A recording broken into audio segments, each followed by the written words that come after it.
Naciones africanas comenzaron a retirar sus reservas de oro de Estados Unidos ante los riesgos vinculados al debilitamiento de la economía de la nación norteamericana. Trump estudia sanciones contra BRICS por alejarse del dólar. Presidente Nicolás Maduro anunció el aumento del ingreso mínimo integral de los trabajadores a $130 indexado. Venezuela inició el proceso de auditorías al software y hardware de las máquinas de votación. Y al cierre de esta edición les contaremos qué país de Europa se convirtió en el primero en anunciar la prohibición total de la pesca de arrastre en todos sus parques marinos nacionales y áreas protegidas. Naciones africanas retiran el oro depositado en los Estados Unidos y en Venezuela se inicia el proceso de auditorías con miras a las elecciones. Bienvenidos como siempre, Melanie. Una semana cargada de noticias y ya estamos listos para compartirlas con ustedes.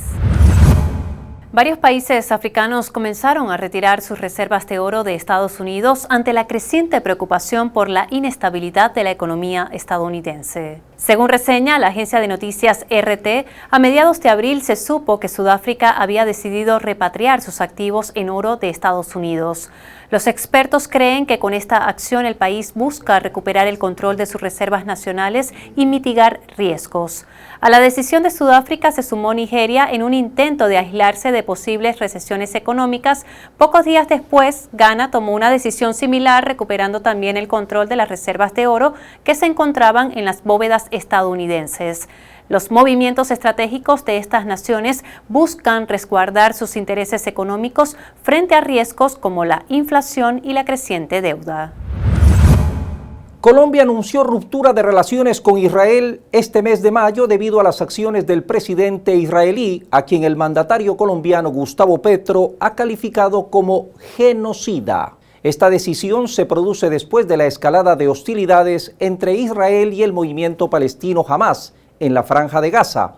Petro ha criticado las actividades del ejército israelí en el enclave palestino y ha expresado su confianza en el apoyo de la humanidad a su postura. Las tensiones entre ambos países se han intensificado desde el inicio de la operación militar israelí en Gaza en octubre del 2023, lo que ha llevado a la suspensión de algunos vínculos comerciales y de apoyo militar entre ambas naciones. Y la ONU indicó que se necesitan 14 años para limpiar todos los escombros de edificaciones destruidas en Gaza tras los ataques de Israel. El jefe del Programa de Servicio de las Naciones Unidas de Acción contra las Minas en los territorios palestinos, Mungo Birch, estimó que hay 37 millones de toneladas de escombros en el enclave. Esto incluye unas 800.000 toneladas de asbestos, así como otros contaminantes diversos. Además de retirar esta gran cantidad de escombros, también se deben realizar las labores para el retiro de las municiones sin detonar dejadas por esta devastadora guerra. El funcionario explicó que el problema es que en Gaza hay más escombros que espacio para esparcirlos. Tras 7 meses de guerra y de intensos ataques israelíes, más del 50% de los edificios en la Franja de Gaza han sufrido daños o han quedado completamente destruidos, mientras que la cifra de palestinos asesinados asciende a más de 34.500. Tras meses de idas y vueltas en Argentina, la Cámara Baja dio luz verde a uno de los pilares del gobierno de Milei, la denominada Ley Ómnibus. El proyecto permite la privatización de empresas públicas, la delegación de facultades extraordinarias al presidente, así como la puesta en marcha de una profunda reforma laboral. El proyecto deberá ahora ser aprobado por el Senado. La aprobación, ampliamente criticada por la mayoría de argentinos, contó con el visto bueno de los bloques dialoguistas y busca, según el gobierno, avanzar en su programa de desregulación económica. Entiéndase, privatizaciones, masivos despidos laborales, incremento en los precios de servicios básicas como agua, luz, incremento de la canasta básica. Con 142 votos a favor, 106 en contra y 5 abstenciones, tras más de 20 horas de sesión, la ley, que consta con 279 artículos, fue finalmente aprobada. Y el alto comisionado de la ONU para los Derechos Humanos, Volker Turk, expresó su preocupación por las medidas desproporcionadas tomadas por la policía de Estados Unidos para dispersar las protestas pro-palestinas en los campus universitarios estadounidenses. El alto funcionario manifestó que la libertad de expresión y el derecho de reunión pacífica son fundamentales para la sociedad, especialmente cuando hay profundos desacuerdos. Desde hace varios días se han intensificado las protestas estudiantiles pro-palestinas en Estados Unidos que piden el fin del genocidio israelí en Gaza, captando las miradas del mundo. Pese a la violenta represión, a las decenas de detenciones y las amenazas de expulsión, los estudiantes estadounidenses no declinan en continuar las protestas. Las manifestaciones estudiantiles para solidarizarse con el pueblo palestino también se han expandido por universidades de Europa. Los asesores del expresidente de Estados Unidos, Donald Trump, discuten la posibilidad de imponer sanciones contra los países que se alejan del uso del dólar estadounidense. Esto, a su criterio, significaría perder la mayor guerra. La iniciativa forma parte de la lucha por mantener la hegemonía de esa divisa en el mundo. De acuerdo con analistas, se trata de medidas contra aquellos países como los BRICS, que pretenden realizar intercambio bilateral en divisas distintas del dólar, incluyendo controles de exportación y evitando cargos por manipulación con esa divisa. El propio Trump, tanto en público como en privado, ha manifestado su interés en que el dólar siga siendo la moneda de reserva mundial, mientras critica a Joe Biden por los fracasos de sus políticas para reforzar el uso de la divisa. Los denominados BRICS lo conforman en su origen Brasil, Rusia, India, China y Sudáfrica. El Senado de Estados Unidos aprobó por unanimidad una legislación para prohibir las importaciones de uranio ruso. Esta medida, previamente respaldada por la Cámara de Representantes, busca evitar que se importe el material producido en Rusia o por entidades rusas. El proyecto de ley también prohíbe las importaciones de uranio intercambiado para eludir las restricciones. La legislación permite al Departamento de Energía de ese país otorgar exenciones, paradójicamente, si no hay fuentes alternativas viables de uranio para mantener la operación, por ejemplo, de reactores nucleares o empresas de energía nuclear, o si la importación se considera de interés nacional. La medida ahora espera la firma del presidente Joe Biden para convertirse en ley. El presidente de Colombia, Gustavo Petro, denunció que faltan cerca de 2 millones de artefactos militares que fueron sustraídos de 2 bases militares del país, entre ellos 39 misiles.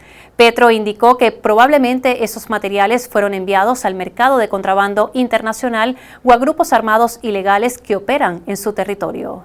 El mandatario colombiano indicó que también faltan casi 10.000 granadas de diferentes tipos y más de 1 millón de proyectiles y municiones tras una revisión en las bases militares de Tolemaida y La Guajira. La única manera de explicar este tipo de faltantes es que ha existido durante un largo tiempo redes integradas por gente de las fuerzas militares y civiles dedicadas a un comercio masivo de armas, usando las armas legales del Estado colombiano. Brasil ha alcanzado un récord de más de 2.000 muertes por dengue en lo que va del año, con casi 4.2 millones de casos confirmados de la enfermedad. A pesar de que las autoridades consideran que el pico de casos de dengue ha pasado, se enfatiza la importancia de no bajar la guardia en la lucha contra la enfermedad. En un esfuerzo por combatir el dengue, el gobierno brasileño ha anunciado la liberación de mosquitos Aedes aegypti infectados por la bacteria Wolbachia en 6 municipios, todo esto para contrarrestar la presencia del vector. Esta estrategia implica la inserción de la bacteria en los mosquitos en el laboratorio, los que los hace incapaces de transmitir los virus responsables del dengue como el Zika, la chikungunya y fiebre amarilla, contribuyendo así a reducir la transmisión de enfermedades a los humanos. Ahora les contamos que el jefe climático de la ONU advirtió a inicios del mes de abril que los próximos 2 años son esenciales para salvar nuestro planeta. Simon Still, secretario ejecutivo de la Organización de las Naciones Unidas sobre el Cambio Climático, hizo un llamado urgente a los gobiernos, empresarios y bancos para que desarrollen estrategias climáticas más sólidas y así evitar un cambio climático más agresivo, al tiempo que pidió tomar medidas más contundentes para frenar las emisiones de carbono y decisiones financieras que prioricen el clima. En su discurso, el alto funcionario advirtió que el calentamiento global está disminuyendo en las agendas de los políticos. Por ello, destacó que los próximos 24 meses serán cruciales para contener la problemática y salvar nuestro planeta. Además, señaló que la sociedad en su conjunto está obligada a involucrarse de forma más activa en la búsqueda de soluciones. La empresa de inteligencia artificial OpenAI enfrenta nuevas demandas por utilizar contenido protegido por derechos de autor en el entrenamiento y elaboración de sus modelos de inteligencia artificial. Medios como Intercept y New York Times han acusado a la empresa de utilizar artículos de su autoría sin su autorización. Ahora, 8 publicaciones vinculadas a Holden Global han presentado también una demanda en Nueva York contra OpenAI y su socio estratégico Microsoft. La demanda alega que ambas compañías aumentaron sus productos de inteligencia artificial con millones de artículos protegidos por derechos de autor y buscan una compensación económica, no antes, sin embargo, de que el caso sea tratado en un juicio conjurado.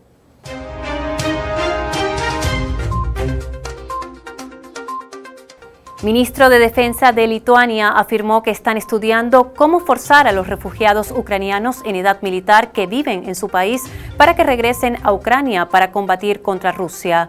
El alto funcionario militar dijo que por ahora descartan deportarlos, pero sugiere que se les podrían quitar los pagos sociales o permisos de trabajo para hacerles imposible seguir viviendo en el país.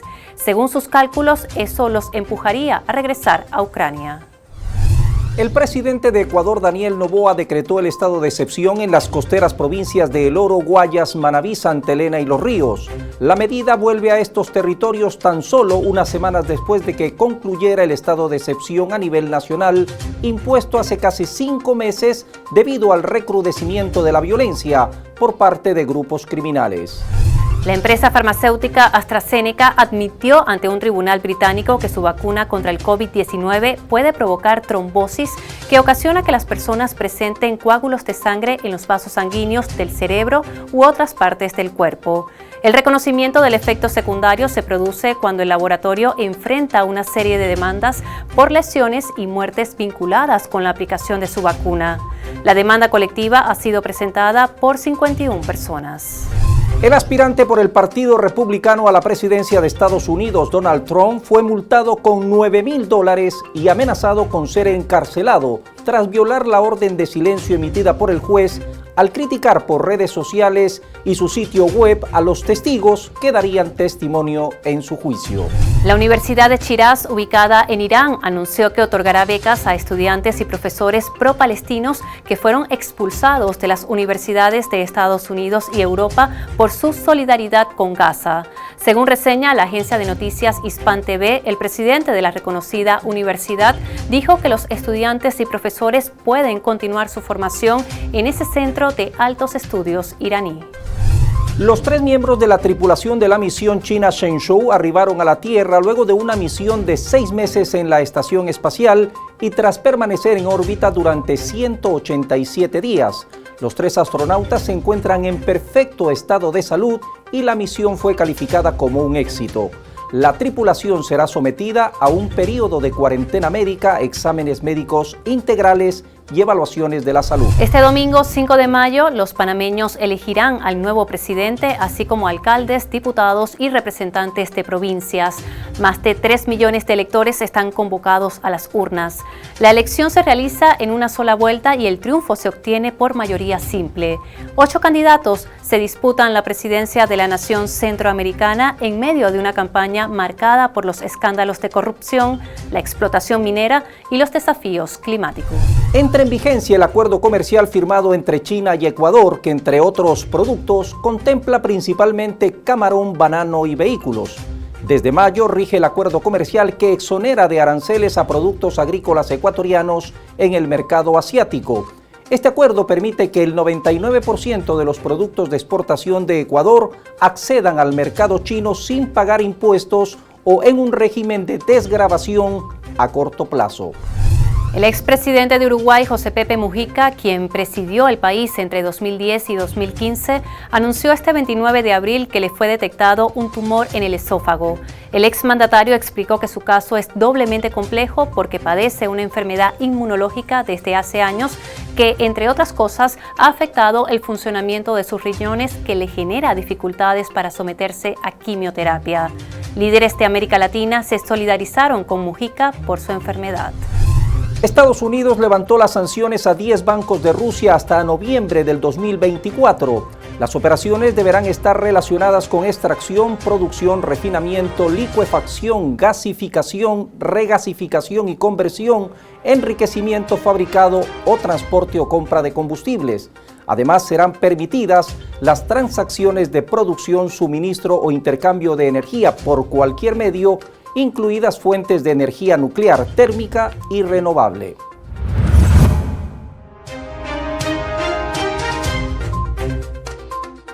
El Consejo Nacional Electoral de Venezuela inició el proceso de auditorías al software y hardware de las máquinas de votación.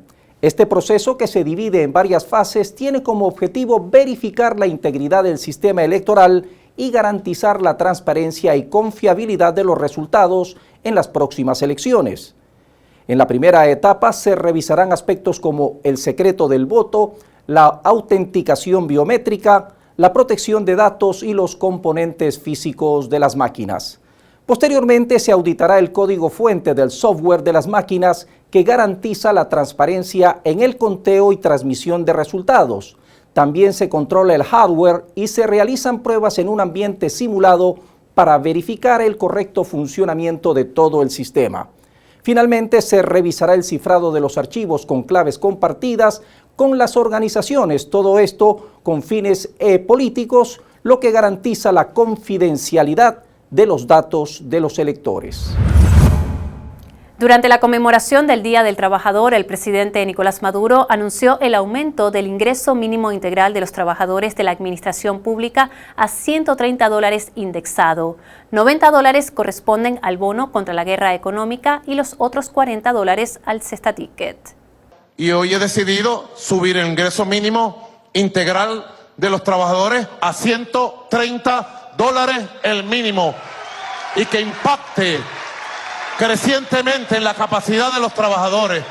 Indexado quiere decir que este año, de enero a mayo, hemos impactado el 86% el ingreso mínimo integral de los trabajadores. Segundo semestre que viene voy a estar pendiente para seguir creciendo en la recuperación del ingreso indexado mínimo integral de los trabajadores.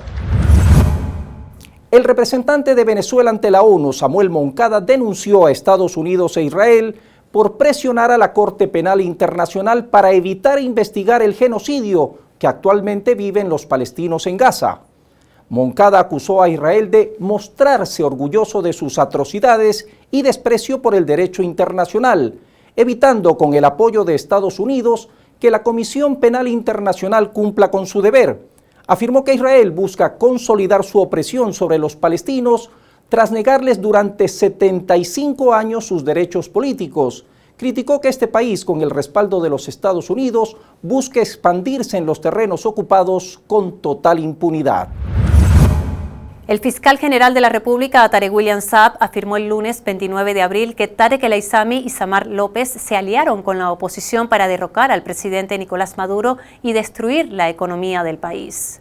Según informó el fiscal, el propio Samar López, quien era mano derecha de Tarek El Aissami, confesó que mantuvo conversaciones desde el año 2018 vía Zoom y llamadas telefónicas con Julio Borges, Leopoldo López, Carlos Vecchio y Carlos Ocariz. El titular de la acción penal presentó audios en los que se evidencian dichas conversaciones y la vinculación con planes de conspiración política contra el gobierno de Nicolás Maduro. Ante esta nueva revelación, el jefe de Estado venezolano informó que la ISAMI conspiraba en su contra por lo menos desde enero de 2018.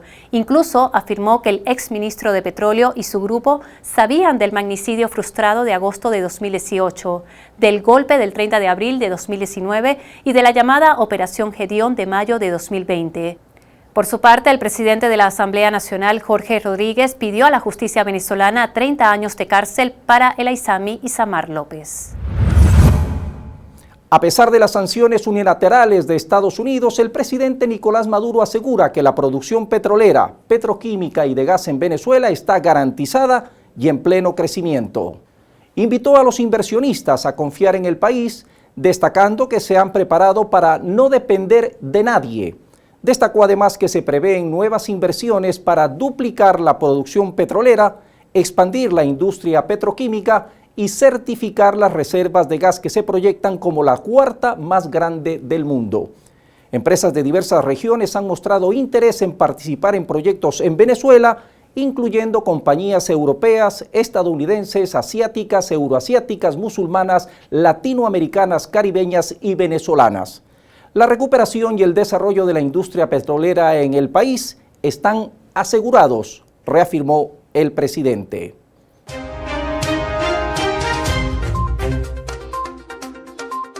Gobierno venezolano entregó la vivienda número 4.900.000 ubicada en el urbanismo El Ingenio de Guatire, Estado Miranda. Dentro de una semana estiman estar entregando el hito 5 millones. Una vez alcanzada esta meta, las autoridades proyectan construir 2 millones de viviendas más en los próximos 6 años.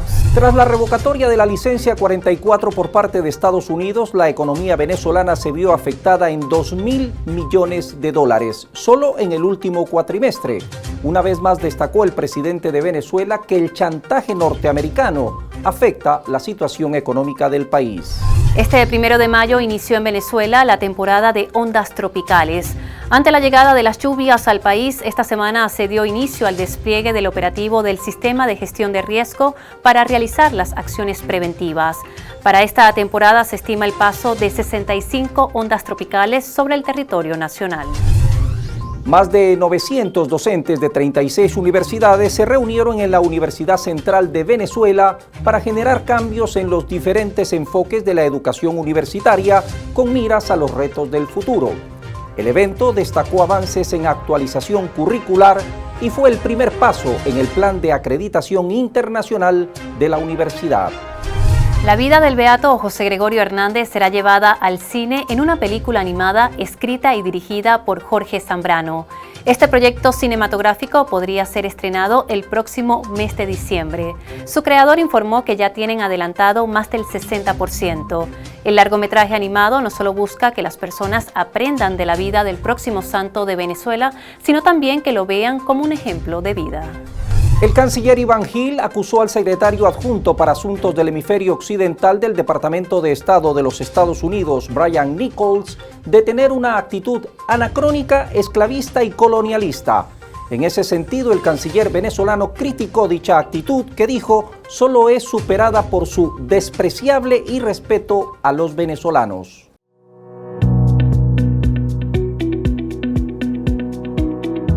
En lo positivo de esta semana les contamos que Grecia se convirtió en el primer país de Europa en anunciar una prohibición total de la pesca de arrastre en todos sus parques marinos nacionales y áreas protegidas. La medida ha sido calificada por el primer ministro griego como un momento histórico. Las autoridades prometieron invertir 780 millones de euros para proteger los ecosistemas marinos de Grecia. Además, establecerán un sistema de vigilancia de última generación para hacer cumplir la nueva medida. La prohibición de la pesca de arrastre en los parques nacionales se implementará para el año 2026, mientras que en todas las áreas marinas protegidas estará vigente desde el 2030, según reseñan agencias internacionales. Recordemos que esta práctica consiste en arrastrar pesadas redes por el fondo del mar, que además de destruir los hábitats marinos y poner en riesgo la biodiversidad, puede liberar a la atmósfera el carbono almacenado. Esta es una decisión positiva que beneficia no solo al ecosistema marino, sino también a las comunidades que dependen de sus recursos y demuestra además un compromiso con la protección de nuestros océanos y la sostenibilidad. Los océanos constituyen sin duda una de las últimas reservas de nuestro mundo. Conservarlo es tarea de todos. Nos vamos. Por su atención, gracias. Traten de ser felices en la medida de lo posible.